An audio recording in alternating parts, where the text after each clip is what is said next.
মধ্যপ্রাচ্যের আকাশে আবার যুদ্ধের কালো মেঘ। একের পর এক বিস্ফোরণ, ক্ষেপণাস্ত্র হামলা আর পাল্টাপাল্টি হুমকিতে নতুন করে অস্থির হয়ে উঠেছে পুরো অঞ্চল।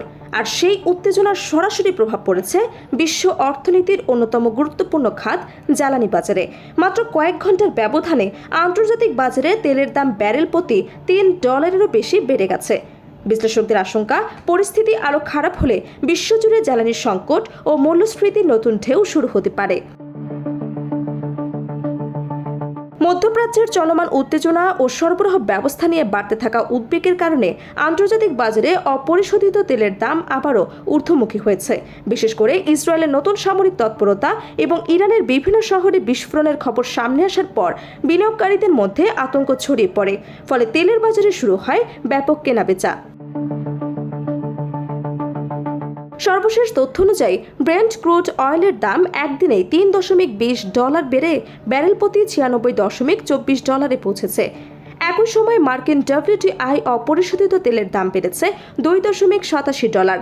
ফলে প্রতি ব্যারেলের মূল্য দাঁড়িয়েছে $93.41। উল্লেখযোগ্য বিষয় হল, মাত্র কয়েকদিন আগেই বাজারে কিছুটা স্বস্তির ইঙ্গিত দেখা দিয়েছিল। যুক্তরাষ্ট্র এবং ইরানের মধ্যে উত্তেজনা প্রশমনের সম্ভাবনা তৈরি হওয়ায় গত শুক্রবার তেলের দাম কিছুটা কমেছিল, কিন্তু সেই স্বস্তি দীর্ঘস্থায়ী হয়নি।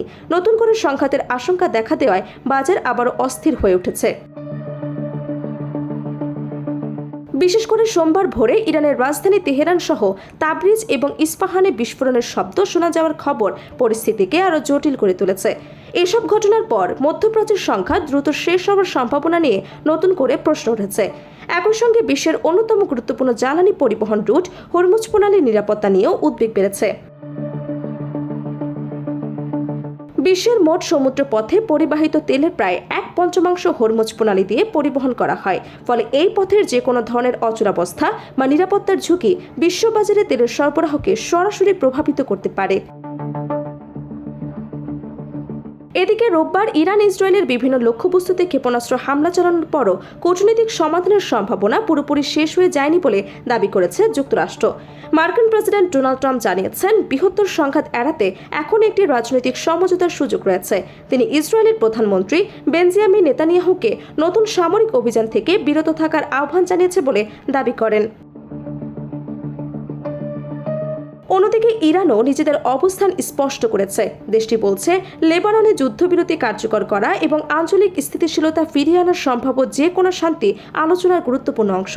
এর আগে মার্চ মাসে ইরান সমর্থিত হিজবুল্লাহ হামলার পর ইসরায়েল লেবাননে বড় ধরনের সামরিক অভিযান শুরু করে।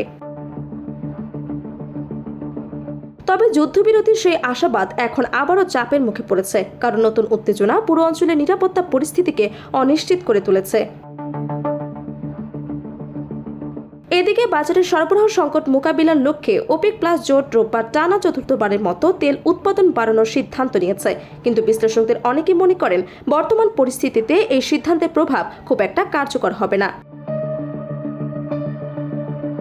জ্বালানি গবেষণা প্রতিষ্ঠান রিস্টার্ট এনার্জির ভূ রাজনৈতিক বিশ্লেষক বিভাগের প্রধান জর্জ লিওনের মতে, হরমুজ প্রণালীতে সম্ভাব্য বিঘ্ন এবং বিভিন্ন উৎপাদনকারী দেশের সীমিত সক্ষমতার কারণে উৎপাদন বৃদ্ধির সিদ্ধান্ত বাজারে বড় কোনো পরিবর্তন আনতে পারবে না। সব মিলিয়ে মধ্যপ্রাচ্যের সংঘাত এখন শুধু আঞ্চলিক নিরাপত্তার বিষয় নয়, বরং বিশ্ব অর্থনীতির জন্য বড় উদ্বেগের কারণ হয়ে দাঁড়িয়েছে। আর যতদিন না উত্তেজনা কমছে, ততদিন তেলের বাজারে অস্থিরতা অব্যাহত থাকার আশঙ্কা করছে বিশ্লেষকরা। ফলে এখন সবার নজর মধ্যপ্রাচ্যের দিকে, কারণ সেখানকার প্রতিটি বিস্ফোরণ, প্রতিটি ক্ষেপণাস্ত্র এবং প্রতিটি রাজনৈতিক সিদ্ধান্তের প্রভাব পড়ছে পুরো বিশ্বের জ্বালানি বাজারে।